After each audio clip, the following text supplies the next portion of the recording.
Tanzania tuko milioni 55. Mimi niliyesimama mbele yenu sio kwamba nastahili sana kuwa rais, na kwamba mimi ndiye nafaa mno kuwa rais, lakini ni wakati Mungu alitaka mimi niwe rais wa Watanzania katika kipindi.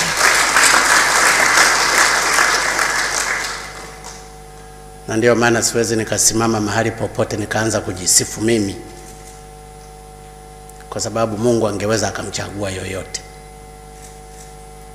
Makamu wa rais hapa hawezi akasimama na kusema yeye ndiye anastahili mno kuwa makamu wa rais. Ni Mungu alitaka yeye awe makamu wa rais katika serikali ya awamu ya 5. Vile vile hata waziri mkuu, kwanza sijui nilimchaguaje.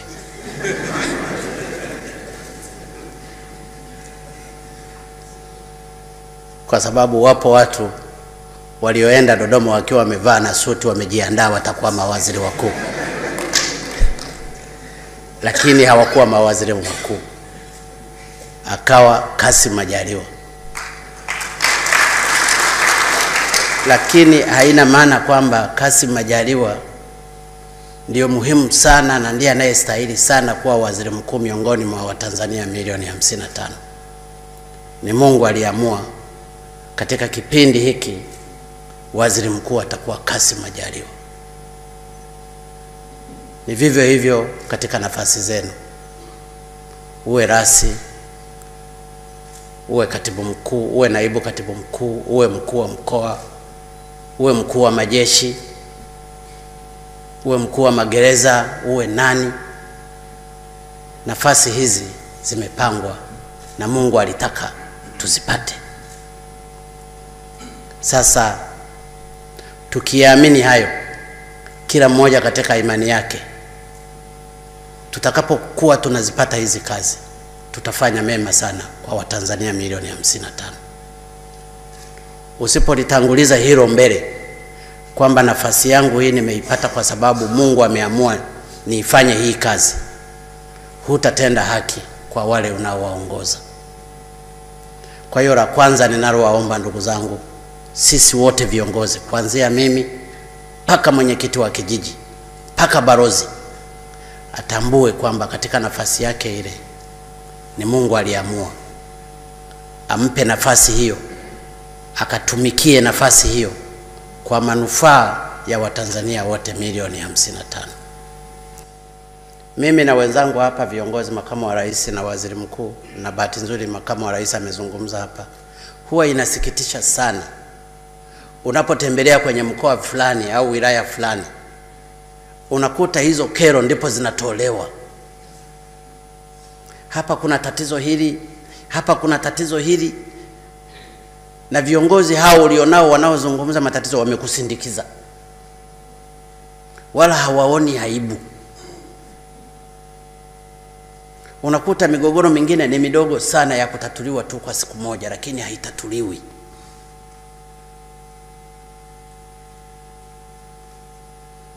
Niwaombe sisi viongozi wetu tukawe wepesi kutatua matatizo ya wananchi wetu. Huwezi ukachagua viongozi wote katika nchi, lazima wawepo wawakilishi. Ninyi ni wawakilishi wa Watanzania walio wengi, wanahitaji kuona changamoto zao na matatizo yao yanatatuliwa. Ninyi mkawe chachu ya kutatua matatizo hayo. Nitafurahi sana, na mara nyingi huwa nafurahi sana ninapoona viongozi mbalimbali wako vijijini wanahangaika kutatua hizo. Najisikia raha. Mkiamua tutaibadilisha nchi hii. Nchi hii ina potential za kila aina. Nchi hii ina uwezo mkubwa. Nchi hii ina kila kitu.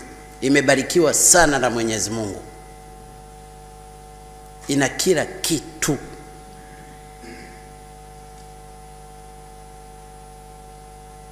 Hata tukiamua tu katika mapato. Juzi nilikuwa naongea na mabalozi hapa,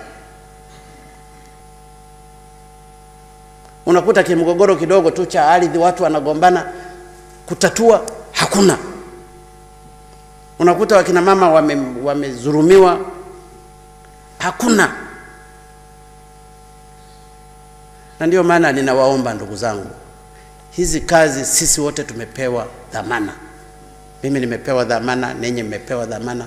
Hakuna mwenye garantia ya kazi hizi. Hata mimi wala sina garantia ya kazi hii kwamba I will be a permanent president. No.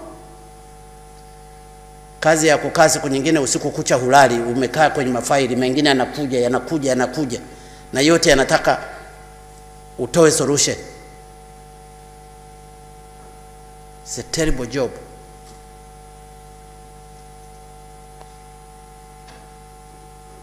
Mengine yako kwenye kitanda mafaili. Nilimpeleka mtu mmoja mpaka kwamba huu ndio urais.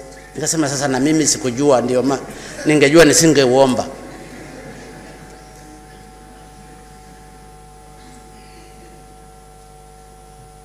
Kwa hiyo ninawaomba ndugu zangu, viongozi wenzangu, kazi hizi ni kazi za watu. Ni ngumu. Leo tu mimi nimeamka nafikiri saa 8. Mara IGP ananipigia, kuna watu wetu wamepata ajali kule mpakani. Mwingine naye anakupigia, utafanyaje? Sasa na ninyi basi angalau mteseke kidogo hivyo kama mimi ninavyoteseka,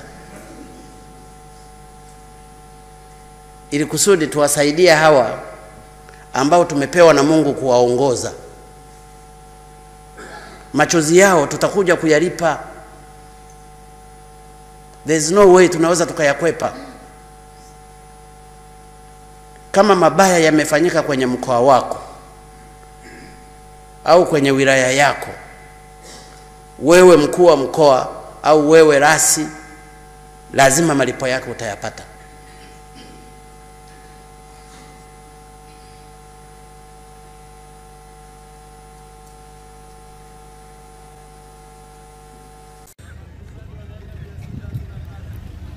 Nazungumza lingine ambalo tumekuwa tukishughulikia. Tulipoingia madarakani ndugu zangu, na hili nataka nilizungumze kwa sababu pamekuwa yanazungumzwa mengi. Tuliamua kutenga bilioni 18.77 kwa ajili ya kutoa elimu bure. Kwamba mtoto ataingia darasa la kwanza mpaka sekondari asome bure. Na serikali tunachukua bajeti yetu katika hizi fedha kidogo tunazozikusanya, tunazipeleka kwenye elimu bure. Kwa sababu watoto wetu, watoto wa maskini, walikuwa wanapata shida. Akienda shuleni anaambiwa huna ada, anarudi nyumbani baadaye hasomi. Tukasema hawa watoto wa maskini, watoto wa Tanzania lazima wasome bure. Sasa pametokea maneno mengine siku hizi na wasikia wanazungumza sana, kwamba watoto wanapoenda kule wakipata mimba, akishatoka kuzaa arudi shuleni. Na unakuta hao wanaozungumza hiji wao walipata mimba wakiwa shuleni. Nataka niwaeleze, tukienda kwa mzaa wa namna hiyo, kwa kusikiliza ma-NGO yanakotupeleka, yanalimaliza taifa. Mtu ametoka para amepata mtoto, amezaa, iwe kwa makusudi, iwe kwa raha yake, iwe kwa bahati mbaya, aende shuleni ameshazaa. Hawa wengine ambao hawajazaa si atawafundisha? Halafu akipata mimba tena ya pili anaenda nyumbani, akizaa tena anarudi shuleni. Anapata mimba ya tatu anaenda nyumbani, akizaa anarudi shuleni. Yaani tusomeshe wazazi? Nataka niwaambie, na hizi NGO na nini wote mnaosikia, ndani ya utawala wangu kama rais, hakuna mwenye mimba atakayerudi shuleni.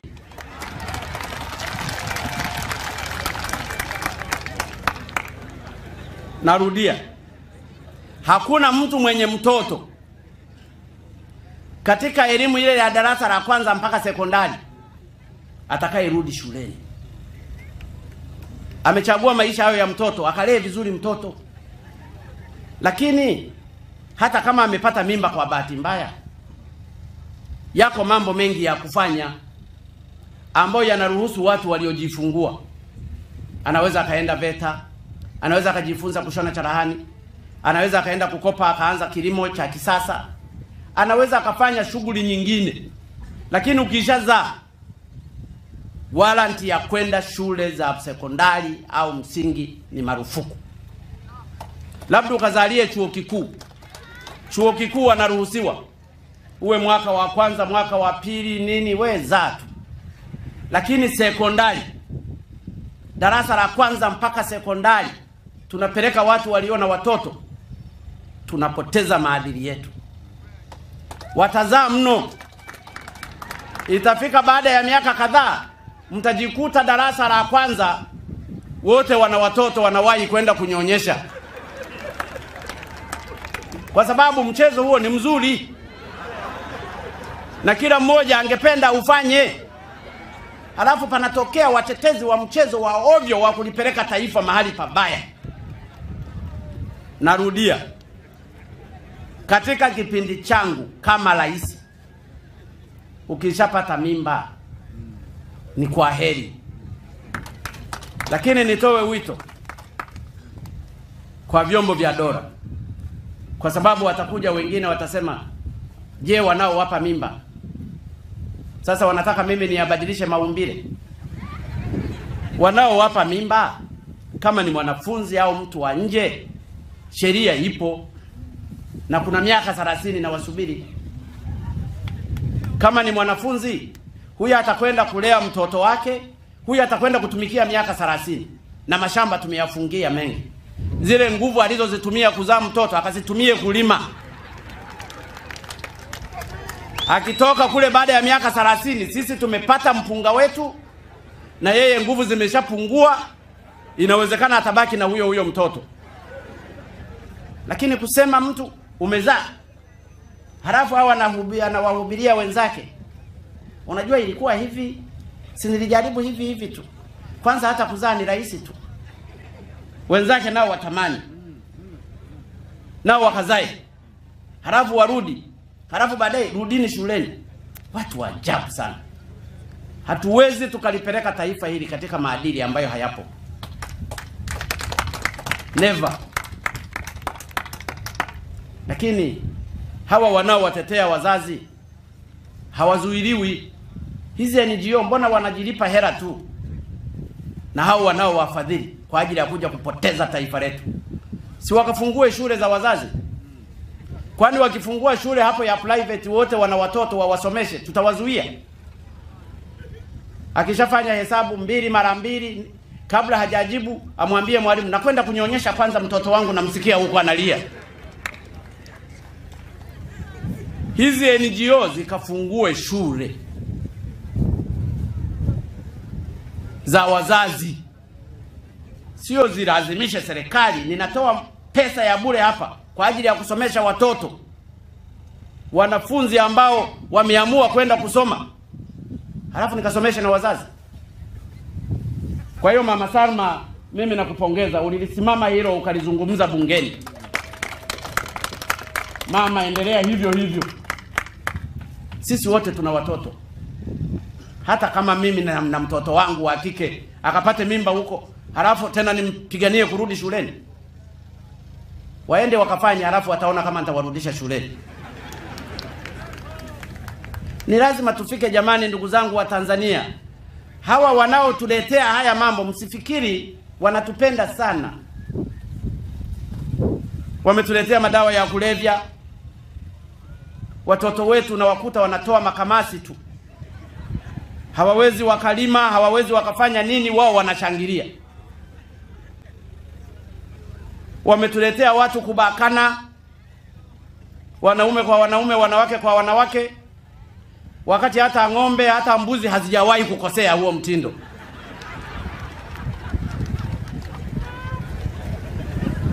Uwezo ukamuona mbuzi. Ninyi wachungaji mmeshawahi kuchunga? Umeshawahi kuona hata ng'ombe anakosea? Au mbuzi? Au kondoo, hata nguruwe, au mnyama yoyote? Lakini tunaambiwa sisi wa Tanzania tuwe tunakosea mahali penyewe. Ni ujinga, ni upumbavu. Kwa hiyo ni lazima tufike mahali wa Tanzania tujitambue, tumuogope Mungu, tujirekebishe. Haya mambo ya kukopi tutakopi na ya ajabu. Na saa nyingine wanaleta kwa michango wanasema tutakusaidia hiki. Kumbe hata hayo wanayotusaidia ni mali zetu zimetoka huko. Unajua lazima tujianjaruke basi, tujitambue ndugu zangu wa Tanzania. Tunajikaanga kwa mafuta yetu wenyewe. Tanzania imebarikiwa na Mwenyezi Mungu, ni tajiri mno.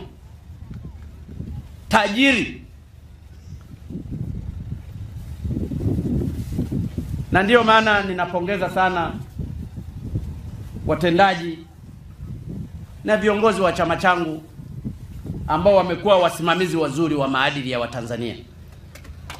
Niwaombe ndugu zangu wa Bagamoyo, tuendelee kusimama hivyo. Tutafika na Mungu atatusaidia. Saa nyingine tunapata marana ya ajabu kwa kufanya mambo ambayo hayakuumbwa. Yaani unang'ang'ania tu mahali ambapo hata hapastahili.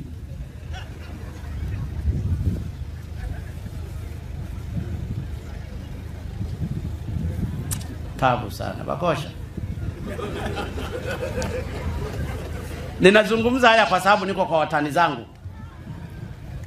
Kwa sababu ningezungumza mahali pengine wangesema mnamuona huyu rais.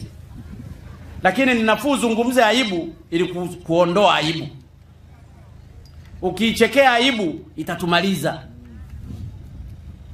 Na hapa kwa sababu kuna vijana ni lazima tuwaenzi, tuwaeleze. Na niwaombe vijana wa maeneo haya Bagamoyo, tuchape kazi. Vya bure havipo. Nafasi imeshapatikana ya kuwa na viwanda vingi. Serikali inatengeneza mazingira mazuri ya kuwa na umeme, maji. Tuvitumie hivi kwa ajili ya kujenga Tanzania yetu. Sisi wazee tutaondoka, mtabaki ninyi. Mjipange kwa ajili ya kutengeneza Tanzania mpya.